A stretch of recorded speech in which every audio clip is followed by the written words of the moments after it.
Coping with COVID, updates on the pandemic and information to help you thrive and survive COVID-19. It's brought to you by the South Carolina Department of Health and Environmental Control. Visit scdhec.gov for an updated list of testing sites and important information on how to protect yourself, your family, and friends from the coronavirus. SCDHEC, healthy people, healthy communities. In it together and the South Carolina Diabetes Advisory Council, presenting Wellness Wednesday every Wednesday on Coping with COVID. The City of Columbia Office of Business Opportunities, helping to meet the needs of small, minority, and women-owned businesses in the City of Columbia. Log on to columbiasc.net/OBO. Agape Counseling and Training Services. Call 803-779-2777 for licensed professionals of counselors and social workers helping families, engaged and married couples, and individuals of all ages gain an understanding of all aspects of their lives. If you're having a challenge coping with COVID, contact Agape Counseling and Training Services at agapects.com. And Palmetto Media Connections,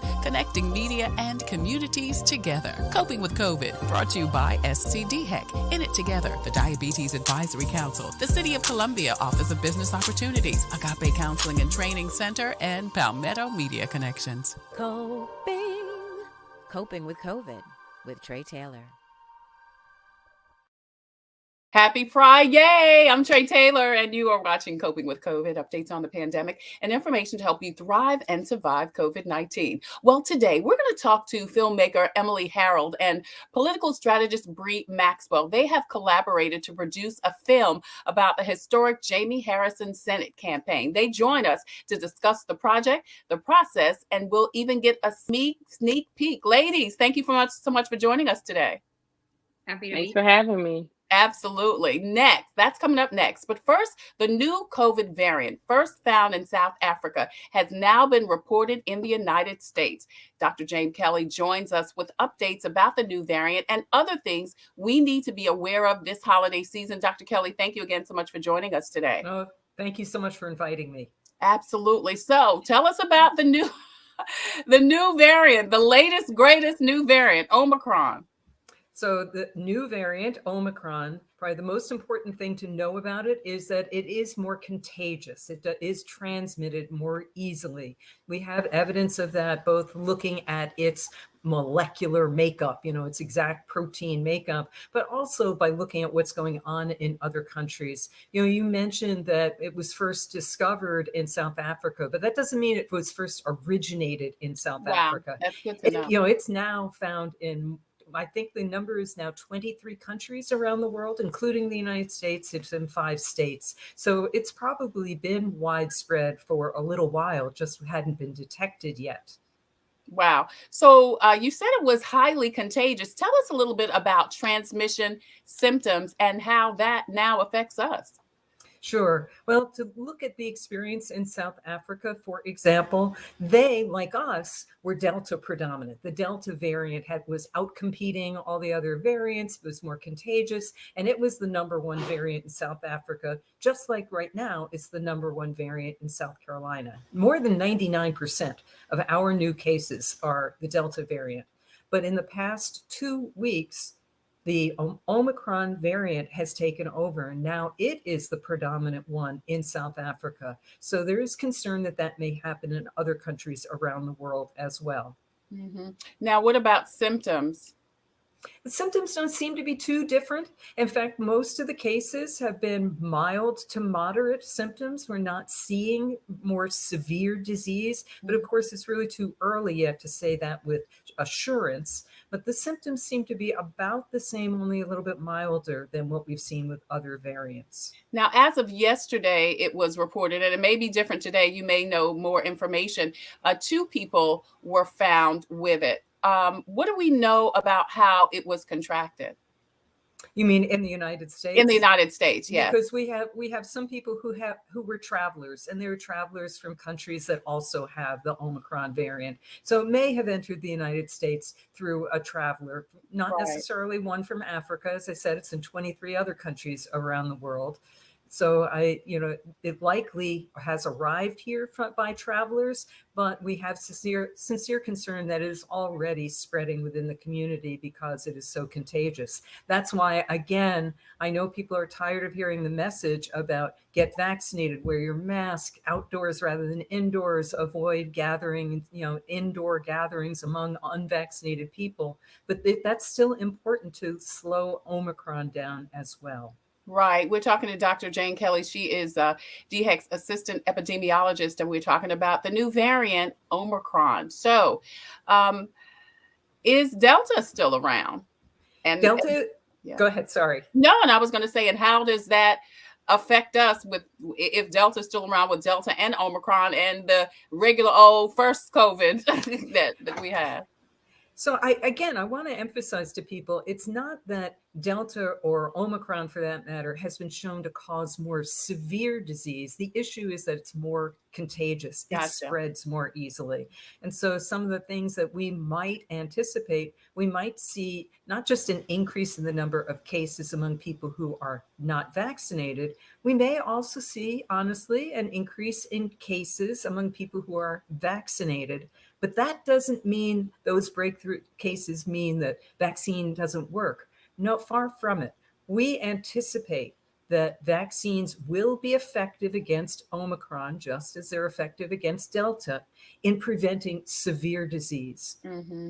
Yeah, and I was going to go to that. I was going to ask about the vaccines next. So you're saying even with these new mutations, the Omicron and the Delta, people still need to get vaccinated because the vaccines will help. Definitely. And to return to your original question, where are we with Delta right now? In the country as a whole, more than 90% of new cases are with the Delta variant. And in South Carolina, it's actually more than 99% of new cases. But we are doing the sequencing, as is Prisma Health, MUSC, Clemson University, a number of different centers are specifically looking for the Omicron variant. And, I worry that people fear it as though it is some different monster. The concern is that more people will become infected, but it's not like it can jump through your mask magically or fly through the air faster. It's just simply that it is more contagious. So the things that work to prevent infection over the past year, the things that work to protect you from influenza or from getting COVID in the first place of any of the variants, will work with Omicron as well. Wearing a mask, keeping your distance. And I can't emphasize enough how important it is to get vaccinated, because that's your biggest tool against Omicron, against all of the variants, is to get vaccinated. Dr. Kelly, we do have a question. Someone wants to know, if Omicron and Delta are so similar with symptoms, how do you know the difference? You as a patient won't know the difference. You will experience similar symptoms. They can tell at the laboratory, however, because they do something called genome sequencing. They actually look at the string of letters, the amino acids in the protein. They look at the actual physical composition of the virus, and that's when they can tell what variant they're dealing with. But the treatment is the same, and your symptoms are going to be largely the same. All right. Thank you so much for that question. We appreciate you watching Coping with COVID. Please post and share this information out so we can get the message to the masses about the new variant that people have been talking about and we need to know about. So, my next question, Dr. Kelly, was how do we protect ourselves? But you say the same thing, a different variant, same advice. That's true. And I think whatever people may have been sort of letting up on around the holidays, thinking, I feel pretty safe, I'm not too worried about it. I just would ask people to reconsider, just rethink your plans. Is there anything you can do? It's a stepwise. It's not one single thing. Are there any little things that you can change? For example, if you're going to get together with non-household members, people that you don't live with, we have beautiful weather in South Carolina. Could you plan to get together to do something outdoors? Go to, botanical gardens or park and do something outdoors. Outdoors is so much safer than indoors.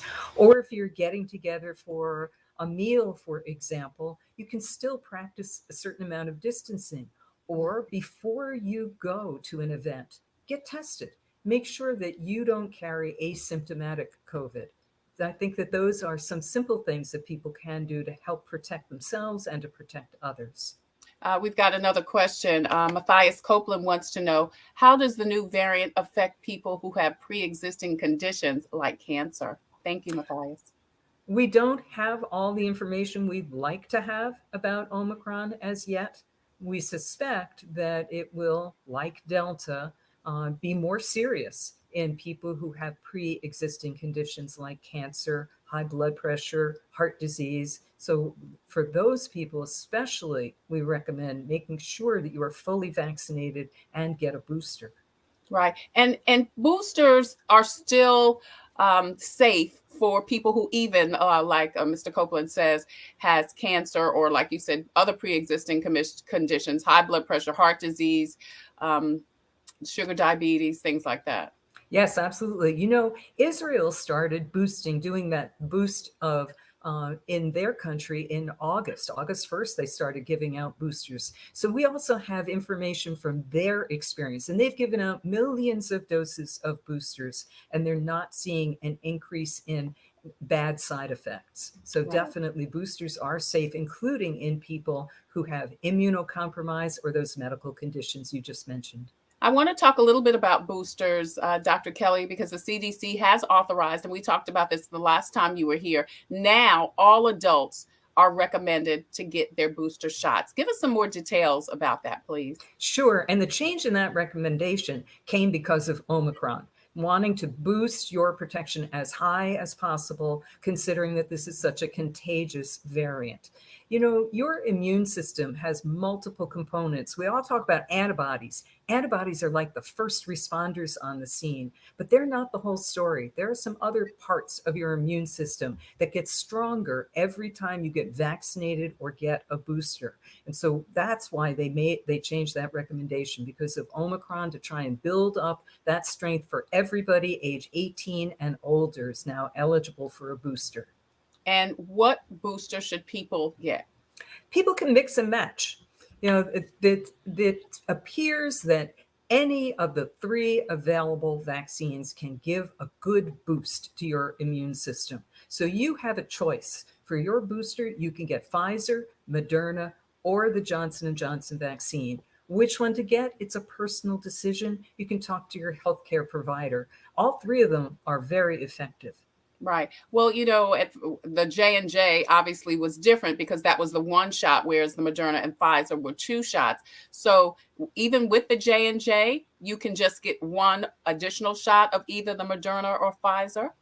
Yes. So with J&J, if you got the single shot J&J, it is highly recommended you get a second shot. You can get that second shot as soon as 2 months after your first shot. You don't have to wait 6 months. So J&J, get your second shot 2 months after your first one.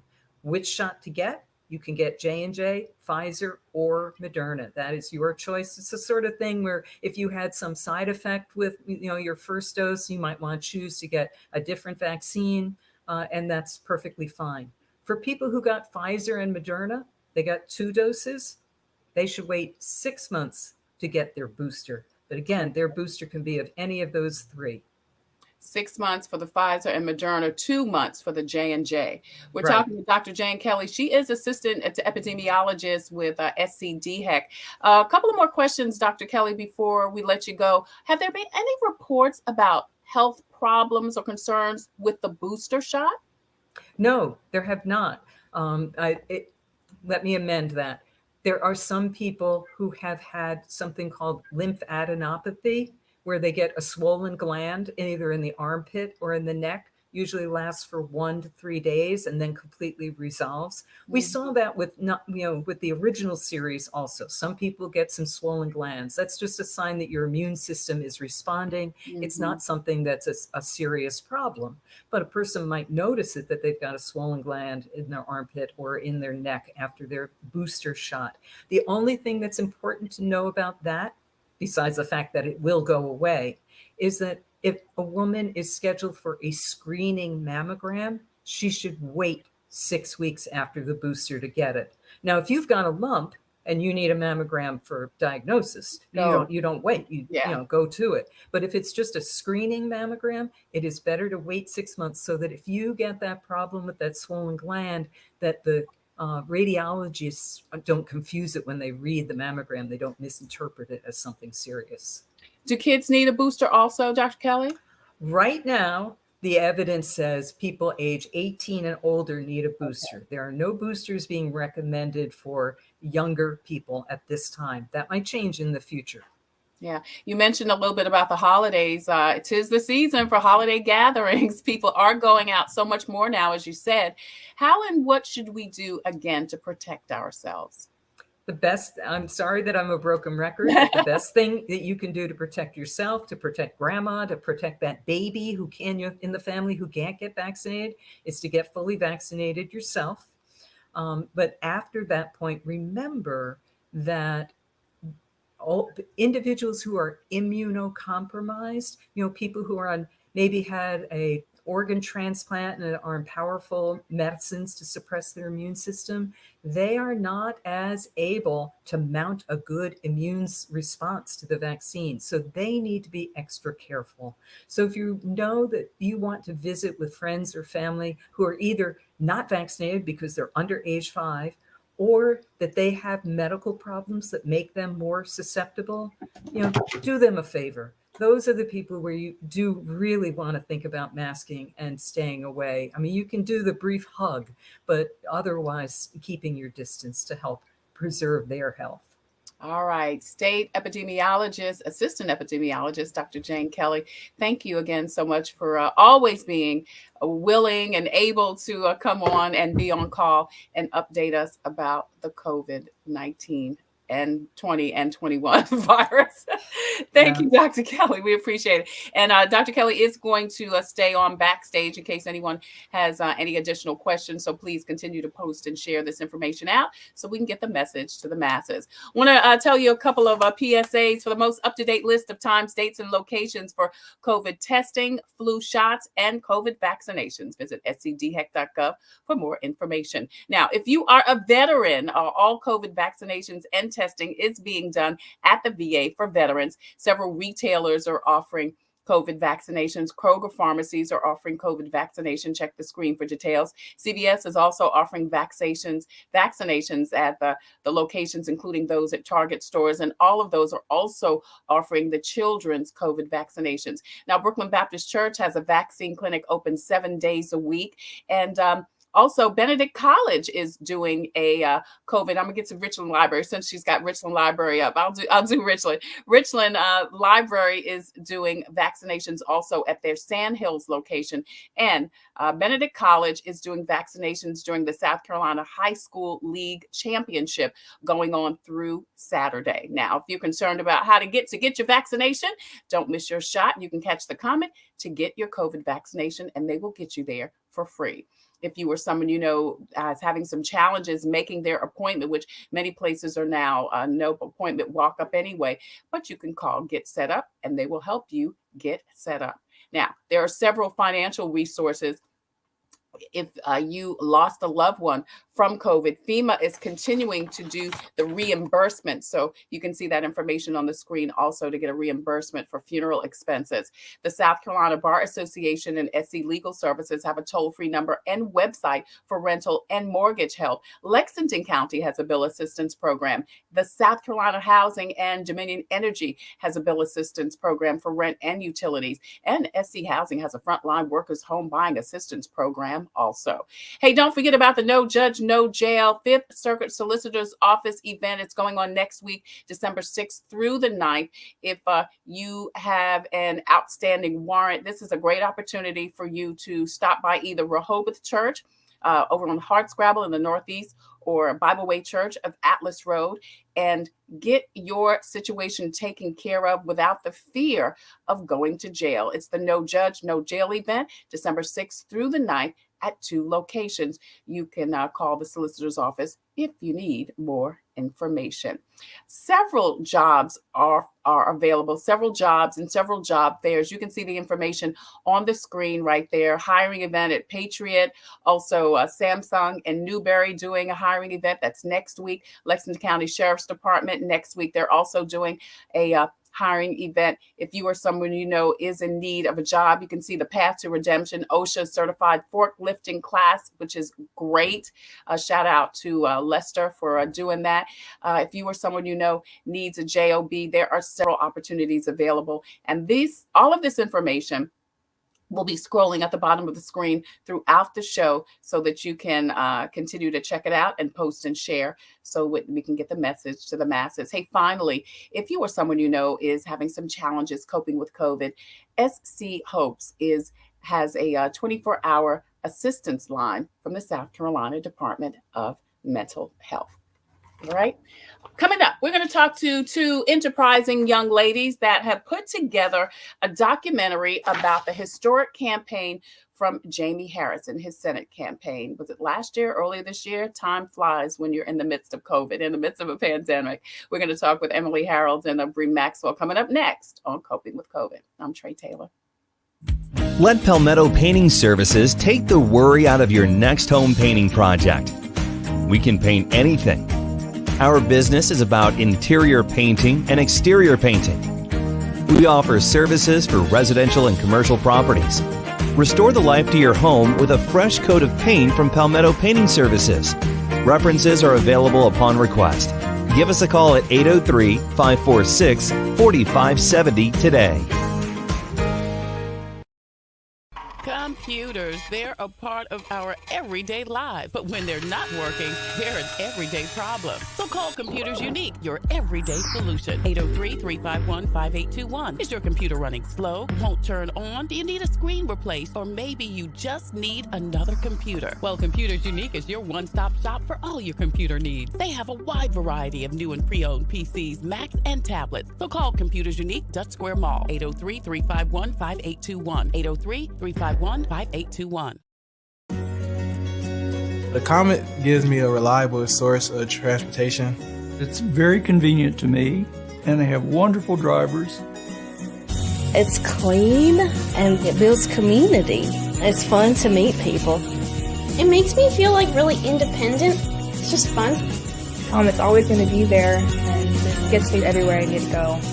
We try to ride every single day. Comedy is our livelihood. Hi, I'm Kimberly Aiken-Cochran. As Miss America, I know that taking care of yourself is important. Part of taking care of your health is knowing if you're at risk of type 2 diabetes. Prediabetes is serious and puts you at risk for developing type 2 diabetes. 90% of South Carolinians who have it don't know they have it. Visit inittogethersc.org. Take an online test to find out your risk and join a diabetes prevention program. Brought to you by the Diabetes Action Council of South Carolina. Good afternoon. You're watching Coping with COVID, updates on the pandemic and information to help you thrive and survive COVID-19. We are streaming live on the TaylorMade production page on Facebook. Please go over there, hit like and share and follow. Not only will you receive notifications as to when to watch Coping with COVID, Wednesday, Thursday, and Friday at 2 p.m. Eastern Time, but also every first Monday, Fun Day Monday with comedian George Wallace. Also, you'll also get all types of great COVID-related updates, and you can see past shows. Speaking of past shows, all of them are on the Coping with COVID Facebook page, YouTube channel. We're streaming live on the YouTube channel. Also, please go over there and hit the subscribe button. We also have a presence on Instagram.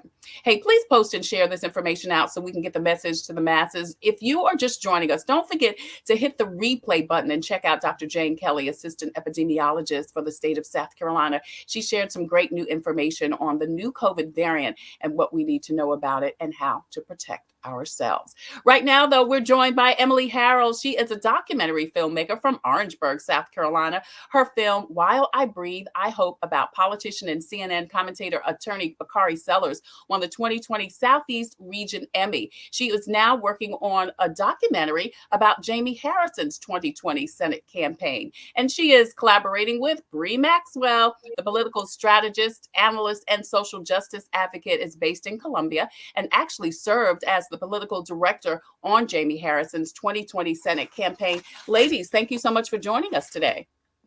Thank you for having me. Absolutely. So, Emily, let me start with you. What was it about Jaime's campaign that made it documentary material for you?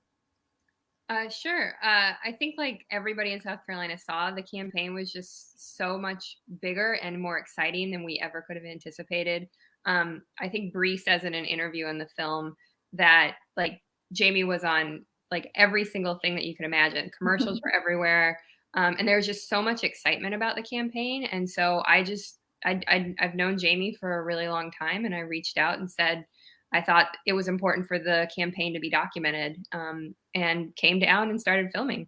Great. Bree, how did you come to work on the project with Emily? So I came to work on a project with Emily because Emily, they were going around filming Jaime everywhere that he was at. And so it was easier for Emily, as she stated, to work with me because when we went places, I pretty much knew most of the people there. The people knew me. So it was just a lot easier to just have me tag along for some of the scenes because I was a familiar face to a lot of the areas that we visited. Right. What aspects of the campaign are you covering in the film, Emily? So we came in and started filming about the last 6 weeks of the campaign, but the campaign actually had cameras on the ground from the get-go. So we have footage from them from before COVID, which is a really interesting comparison to see how the campaign was working, pre-March 2020, and then what it was like once we were there filming. And adding on to what Bree said, we met Bree pretty early on filming because we were looking for, along with Jaime, we wanted to profile some of the amazing people that were part of the campaign. And Bree is just amazing and exciting and so full of energy. And so she was like, oh yeah, come on. And, tagged along with her and had a really great time. That's great because I was going to ask you, Bree, you were on the ground working the campaign. So were you able to share with Emily, some behind the scenes things in contributing to the piece? Absolutely. So we were able to share some behind the scenes with each other, and they were able to see some things that they didn't need to see, some things they probably didn't want to see. It was plenty of times I had to tell them, okay, we got to stop filming now because either I was getting grumpy because I needed a nap or I needed to take a call that, we didn't need to be broadcast. But especially like when we were going to the rural areas, I think that was like the most entertaining or probably the best part for me because they were able to see parts of South Carolina that people don't see, places people don't venture out to, speak to people that nobody ever goes to talk to. So not only did they see some interesting things, they were probably able to film some things that most people wouldn't see or wouldn't take the time to see, to realize that, these are where our voters are. And these are the people that we don't deal with or we don't talk to on a daily basis. Yeah, that's so interesting you say that, Bree, because, we look at South Carolina. We're, you're in Orangeburg, Emily. Bree, you and I are in Columbia. And you look at Columbia, Charleston, Greenville, and you forget sometimes, I think, about the rural areas where people really live and they're working and there's so many little intricacies about those rural areas. Emily, was that also, as Bree said, some good intel, so to speak, for you to get to be able to show a piece of life from rural South Carolina?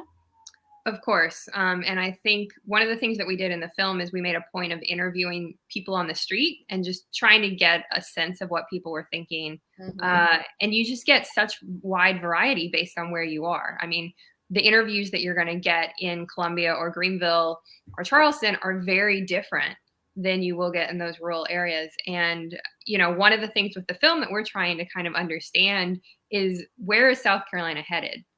What direction are we going in? Jaime's campaign was so exciting, as you said, brought in so much money to South Carolina. And I think it's really kind of a step on the path of hopefully a future that is more inclusive, more diverse, and all the, things that we're hoping for the state. Well, let's look at a little bit of it. We're going to run some of the a little sneak peek of the film right now.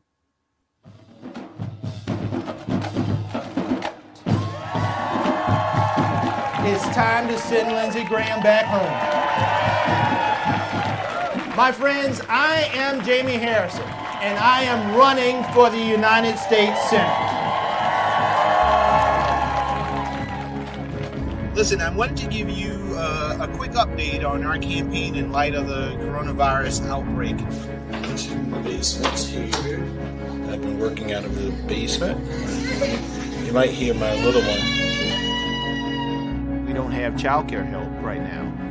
I change diapers, I help put clothes on, and then I'm also on conference calls. That's just the life of a working family in the midst of COVID. And then you add on top of that, I'm the candidate for U.S. Senate. 6 more years! 6 more years!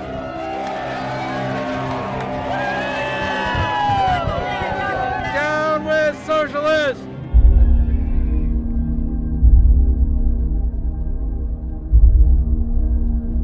This seat that I am vying for was a seat of John C. Calhoun. This was a seat of Strom Thurmond. This was a seat of Ben Pitchfork Tillman, who would go to the floor of the U.S. Senate and talk about the joys of lynching of black folks. It has not been always easy. Black kid growing up here in South Carolina, not much money. Folks not having great expectations for you. All in! All in! All in! We have a chance to get it right this time for not only South Carolina, but for this nation.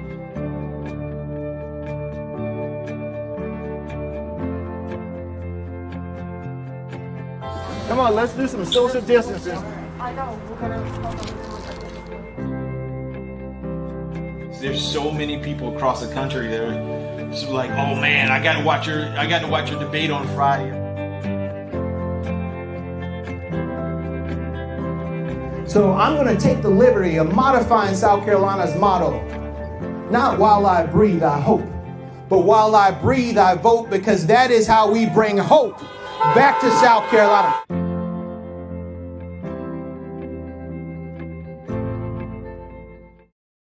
Wow, that's amazing, Emily. That is really good.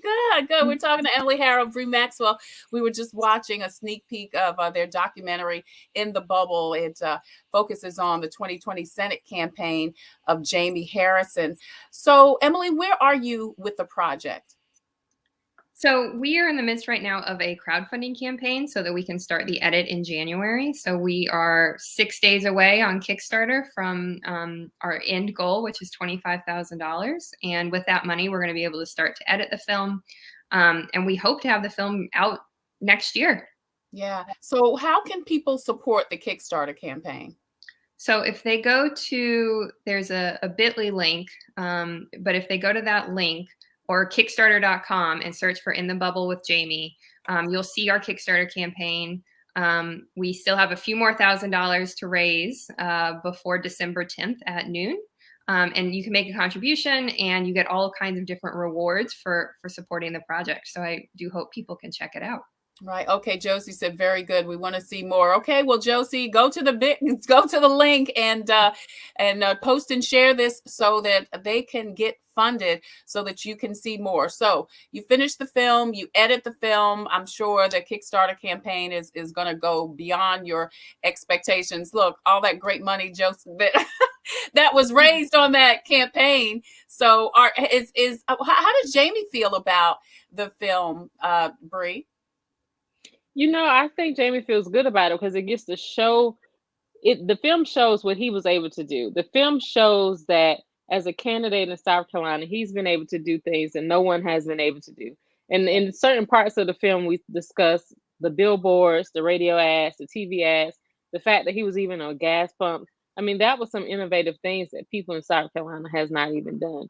And you get to basically see how he balances being a dad, being a husband, and running for the biggest United States Senate race in the country while running against a very easy candidate to beat.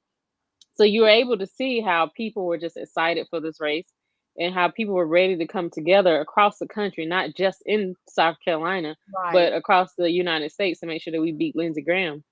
Yeah, I thought that was very interesting, Emily, that you did show not only the campaign, but really you showed a little bit of Jamie's life during the campaign, during a pandemic. Yeah, I mean, it was really key for me that the part of the film would be more of seeing Jamie, not the Jamie that you're seeing on TV, but the Human Jamie life. that's like the day to day. And, for him, his day to day was taking care of two young sons and trying to figure out how do you, continue to do your job, which in his instance was running for US Senate while being a parent without childcare, worried about this pandemic. Last fall, we had no idea. Vaccines were not around yet. And then also, wanting to help the state, but not putting people in danger at the same time. So, one of the things that we did was we gave Jamie a camera and he filmed pretty much every day for the last few weeks of the campaign. And then, would film when he would go out on public events. But coupling those two things together, you just really get a very interesting portrait of what the personal journey was for him. Yeah, absolutely. So after you finish the film, what happens with the film? I mean, you get it, you debut it. Are you thinking what it'll go to video? It'll go in the movie theaters? So we'll probably have a world premiere at a film festival and then do some sort of film tour. And then I would really love to do a tour in South Carolina. We did that with my film about Bakari Sellers. We did a really big push to have it in colleges and schools. So I'd like to do that. Hopefully pair it with a voter registration effort. I think that's I love that. amazing. And then hopefully have it on, a television broadcast. I've had my films on public television and I really love PBS. So hopefully some sort of public television debut would be possible. Awesome. So after all of that happens in about a year or two, I think, who is the next South Carolinian that you document? You've gone from Bakari to Jamie. Are you staying with the South Carolina focus or are you going somewhere else? I'm not sure yet. I mean, there's so many stories in South Carolina that are just so incredible. We have a state history that's very rich, in many ways very complicated, and we still need to work through it and unpack a lot of it. And so I would love to continue to do films in South Carolina. And I'm really drawn to these stories as well. So I would not be surprised if it's another South Carolina story, but we will see. Yeah, I'm noticing in the two films that, we're talking about, there is a theme of look at how far we've come, look at how much further we still have to go, in chronicling the stories of these two South Carolinians. Is that something important for you? Definitely. I think growing up in Orangeburg, especially, Orangeburg is a majority minority community. And as a white woman growing up in the town, I was very aware of my privilege and also the inequality that's just so built into our society.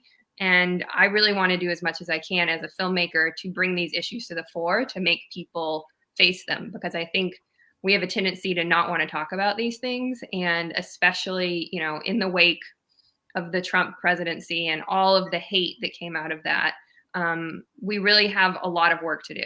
Yeah, I think that is so evolved of you, Emily, to say that you recognized your privilege. A lot of people don't even recognize, one, that they have it, or two, that it's privilege. Oh, 100%. Yeah. Yeah. I mean, and I really do credit that to the community that I grew up in. Right. And your parents, it has to be everything about how you raised, because how we raise shapes so much of who we are, how we are raised to look at people, to treat people, to interact with people. 100%. So shout out to your mom and dad too. We got to give them something too. Yeah. Actually, my dad taught Bree when she was in college. Yeah. I didn't know that, but that was one of the first things she told me when we started filming. That is so great. He was one of my history teachers. Wow. Yeah. That's great. So that's the other reason why I know that this was supposed to be your connection with Bree. Too many things kind of fell into place. So, Miss Bree, what's going on with you? You have quickly grown. I mean, I'm a Bree Maxwell fan. You've grown into an expert and highly talented political strategist. What's next for you? Well, thank you for those accolades. I have to learn how to toot my own horn a lot more. Yeah. But you just for what's next, you're gonna have to wait and see. I have my hand in a lot of things right now.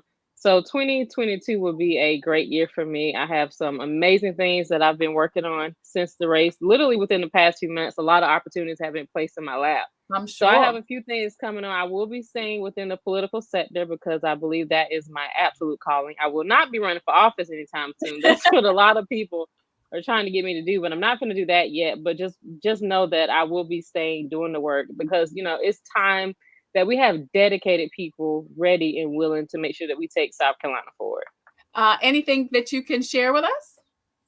Nope, it's all a secret. All right. I just say to look out. Yes. Well, when you get ready to announce, please come and share it with us here on Coping with COVID. Well, one thing people can do is you can stay in touch with me on my website, breemaxwell.com. I will be posting a lot of things on there coming up soon. I recently did do a documentary about the day in the life of a person who works in politics. So that will be coming out soon. It'll be put into high schools. So high school American government classes will be watching this video and we'll be studying it to see, if they want to have a career in politics. So that is one thing that I did. That's one thing I can tell you. So I love when that. that is final. Yeah, I love that because, and like you said, I'm sure you did it so that high schoolers could comprehend, understand, and to see it's diverse. You can do this if you look like me. Yep, and absolutely, if you are a woman as well, because in a lot of instances, women are having the hardest time trying to get into the political sector, and not only women, just women of color. Yeah. In a lot of instances, we're not taken serious when it comes to this game. So it just shows you that you can be a woman and you can be a woman of color and you can do a great job. You can probably do a better job than a lot of other people doing this work. Yeah, I think as a woman, you just have a sensitivity. I think that, in no disrespect to men, because Lord, I love a man, but we just have a different sensitivity and different skill sets that I think would work well in politics. Absolutely. You are dealing with predominantly male with egos. I mean, it's the same thing in broadcasting. I didn't learn that till late, but it's the same kind of thing. Yeah, and that's absolutely correct. We just look at things totally different, and we just galvanize towards things totally different. So it just lets you know that we can do this work as well. It does not have to be a male dominated sector. And as you say, I love men as well, but it's time that we open up the doors for women to be able to get involved as well. Yeah, most definitely. Look forward to that film. Please, when it comes out, please come back and let's take a sneak peek of it. And let's talk a little bit about that initiative to expose it to high schoolers. If you want more information about Bree, please check her out at breemaxwell.com. If you want more information about this documentary, In the Bubble, the Jaime Harrison 2020 Senate campaign, you can see that information on the screen too. Please go to the Kickstarter website page and support this film being made so that Emily can continue to produce great quality, groundbreaking, and very, I don't know the adjective to describe your film. Do you have a good adjective to describe it, Emily? I hope it's eye-opening, I guess. Yes, eye-opening. They're very eye-opening, but they're very honest. They're very honest. And I guess eye-opening would be the best, but they're great. Good films that people need to know. Conversation starters, I think I'd like to say. Really things that are conversation starters. So please support her, support the film, and let's look forward to checking it out after it's all finished. Ladies, thank you so much for joining us today. Good luck to you. Congratulations. And look forward to everything both of you have coming up. And thanks for joining us today on Coping with COVID. Thank you. Absolutely. Absolutely. All right. We've had a great show today. Dr. Jane Kelly is still backstage. We've got a couple of minutes. If anyone has a question for her, we're going to start wrapping up. But just please remember, she is still backstage if you still have a question before we go off the air. Listen, if you have a story or initiative that can help someone cope with COVID, please email. Thank you, Mitchell Peace Joy Jensen's great discussion. Thank you so much for watching. please email booking@copingwithtretailor.com, booking@copingwithtretailor.com. If you have a product or service that can help someone cope with COVID, please email copingwithtretailor@gmail.com. We would love for you to be a proud sponsor, just like SCDHEC, the City of Columbia Office of Business Opportunities, also In It Together SC, the Diabetes Advisory Council of South Carolina.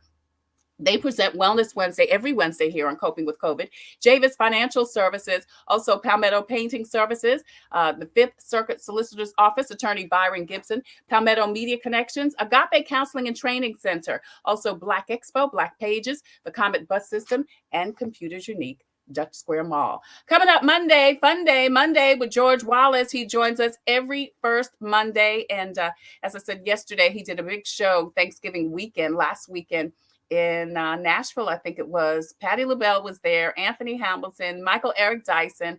Like I said yesterday, I think he was just bragging, sending me all of these pictures, but he's going to join us to talk about that. That's Monday right here on Coping with COVID. Then Wednesday, there is a new product that has been launched to help support your back. We're going to talk about back health problems and this new product that's coming up on Wednesday.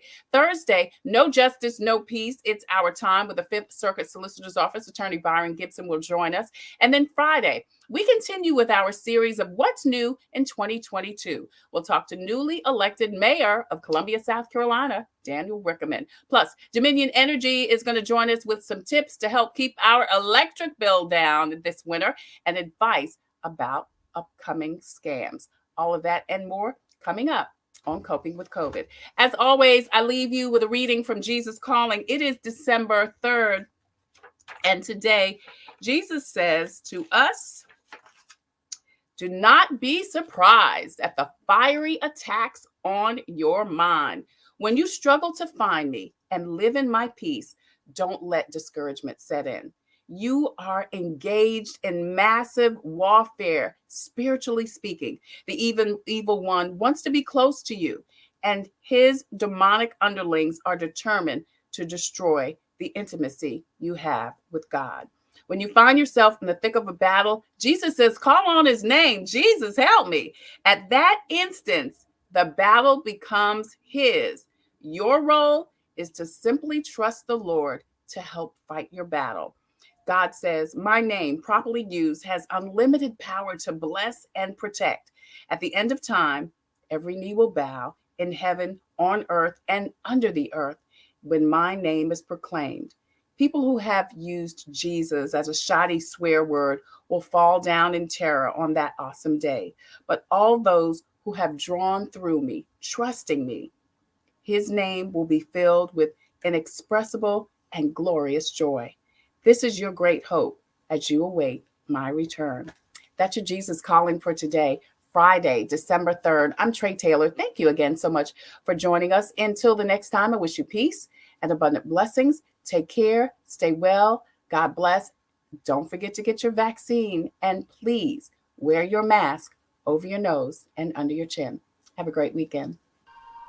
Coping with COVID. Updates on the pandemic and information to help you thrive and survive COVID-19. It's brought to you by the South Carolina Department of Health and Environmental Control. Visit scdhec.gov for an updated list of testing sites and important information on how to protect yourself, your family, and friends from the coronavirus. SCDHEC. Healthy people, healthy communities. In It Together and the South Carolina Diabetes Advisory Council. Presenting Wellness Wednesday every Wednesday on Coping with COVID. The City of Columbia Office of Business Opportunities, helping to meet the needs of small, minority, and women-owned businesses in the City of Columbia. Log on to columbiasc.net/OBO. Agape Counseling and Training Services. Call 803-779-2777 for licensed professionals of counselors and social workers helping families, engaged and married couples, and individuals of all ages gain an understanding of all aspects of their lives. If you're having a challenge coping with COVID, contact